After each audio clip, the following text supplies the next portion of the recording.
میری آج کی کہانی کا ٹاپک ہے وہ جو لڑکی کبھی نہیں ہنسی۔ قسط نمبر 4۔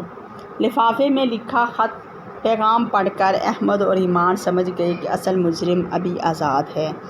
انہوں نے دوبارہ تفتیش شروع کی۔ چند ہی دنوں میں انہیں معلوم ہوا کہ برسوں پہلے ہونے والی سازش کا ماسٹر مائنڈ شہر چھوڑ کر ایک دور افتادہ قصبے میں نئی شناخت کے ساتھ رہ رہا ہے۔ احمد نے تمام ثبوت جمع کیے اور پولیس کو فراہم کر دیے۔ طویل جدوجہد کے بعد وہ شخص گرفتار ہو گیا۔ عدالت میں اس نے اپنے جرائم کا اعتراف کرتے ہوئے کہا، میں نے طاقت کی خاطر بہت سی زندگیاں تباہ کر دیں۔ فیصلہ سنائے جانے کے بعد ایمان نے گہرا سانس لیا۔ اسے محسوس ہوا کہ اب اس کے والدین کی روحوں کو بھی سکون مل گیا ہے۔ عدالت سے باہر نکلتے ہوئے اس نے احمد کی طرف دیکھا اور برسوں بعد دل کھول کر مسکرا دی۔ احمد نے مسکراتے ہوئے کہا، کبھی کبھی ایک کہانی کا اختتام ہی زندگی کے سب سے خوبصورت سفر کا آغاز ہوتا ہے۔ ایمان نے اثبات میں سر ہلایا۔ اب اس کے دل میں غم کے ساتھ ساتھ امید نے بھی مستقل جگہ بنا لی تھی۔ وہ چند ماہ بعد ایمان نے لائبریری میں ایک چھوٹا سا مطالعہ کلب شروع کیا، جہاں لوگ اپنی پسندیدہ کتابوں اور زندگی کے تجربات کا تبادلہ کرتے تھے۔ احمد ہر نشست میں شریک ہوتا اور خاموشی سے ایمان کو دیکھتا، جس کے چہرے پر ایک پرسکون مسکراہٹ رہنے لگی تھی۔ ایک شام کلب کے اختتام پر ایک بچی نے ایمان کو ایک تصویر پیش کی۔ تصویر میں ایک لڑکی بارش میں کھڑی مسکرا رہی تھی۔ نیچے لکھا تھا، آپ نے ہمیں سکھایا کہ غم کے بعد بھی ہنسا جا سکتا ہے۔ ایمان کی آنکھیں نم ہو گئیں۔ اس نے تصویر کو سینے سے لگایا اور آسمان کی طرف دیکھا۔ ہلکی بارش ہو چکی تھی، بالکل ویسے ہی جیسی اس دن ہوئی تھی جب احمد پہلی بار اس سے ملا تھا۔ اس بار ایمان نے بارش کی بوندوں کو اپنے چہرے پر محسوس کیا اور دل سے مسکرا دی۔ اسے معلوم ہو چکا تھا کہ اپنے پیاروں کی یاد کو ساتھ لے کر بھی زندگی کو پوری محبت سے جیا جا سکتا ہے۔ وہ لڑکی جو کبھی نہیں ہنسی تھی۔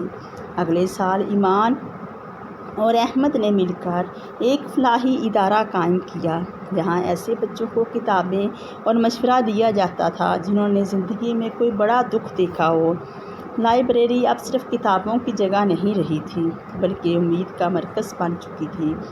افتتاح کے دن ایمان نے حاضرین سے کہا، میں نے برسوں یہ سمجھا کہ مسکراہٹ کھو گئی ہے، مگر آج جانتی ہوں کہ خوشی بانٹنے سے واپس آتی ہے۔ تقریب کے بعد وہ اور احمد بارش میں آہستہ آہستہ چلتے ہوئے پرانے بس اسٹاپ تک پہنچے، جہاں ان کی کہانی شروع ہوئی تھی۔ ایمان نے مسکرا کر کہا، شاید کچھ راستے ہمیں اس لیے ملتے ہیں کہ ہم دوسروں کے لیے روشنی بن سکیں۔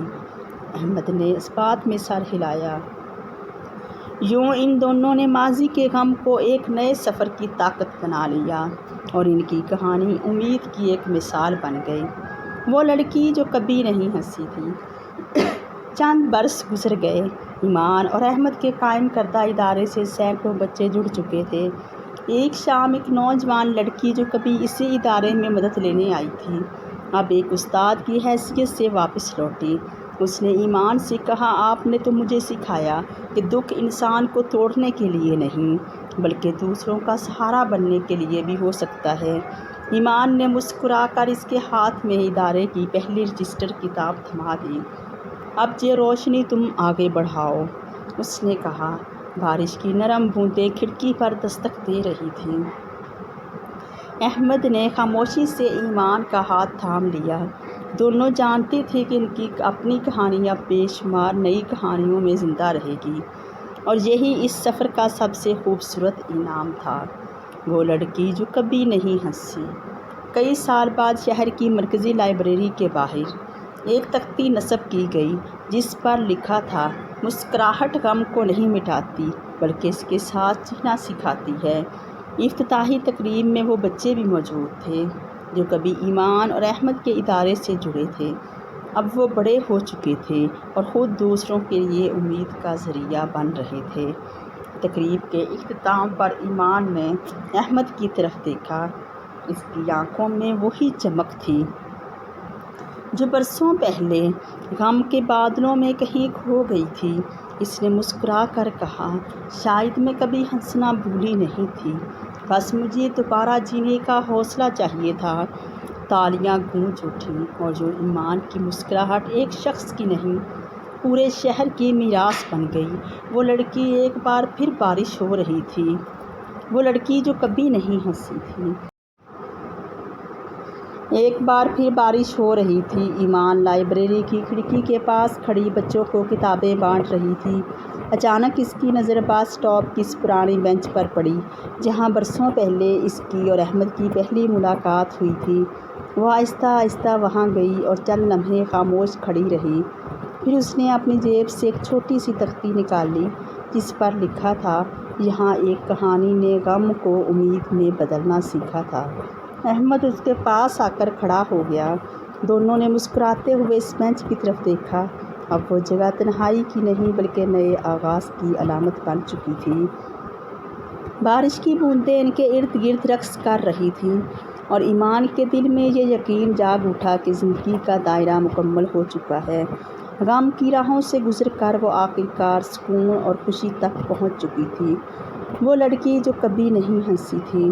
کچھ عرصے بعد ایمان نے لائبریری میں ایک کونے کو امید کی دیوار کا نام دے دیا، جہاں لوگ اپنی زندگی کی مختصر کہانیاں اور خواب لکھ کر لگا سکتے تھے۔ دیکھتے ہی دیکھتے وہ دیوار رنگ برنگے کاغذوں اور مسکراتی یادوں سے بھر گئی۔ ایک شام ایک ننھی بچی نے ایمان سے پوچھا کہ آپ کبھی اداس نہیں ہوتی؟ ایمان نے محبت سے اس کے سر پر ہاتھ پھیرا اور کہا، اداسی بھی زندگی کا حصہ ہے مگر خوشی کا دروازہ بند نہیں کرتی۔ احمد نے دور سے یہ منظر دیکھا اور مسکرا دیا۔ اسے معلوم تھا کہ اب ایمان کی کہانی ختم نہیں ہوئی بلکہ ہر وہ شخص کی کہانی میں زندہ رہے گی جو اندھیرے کے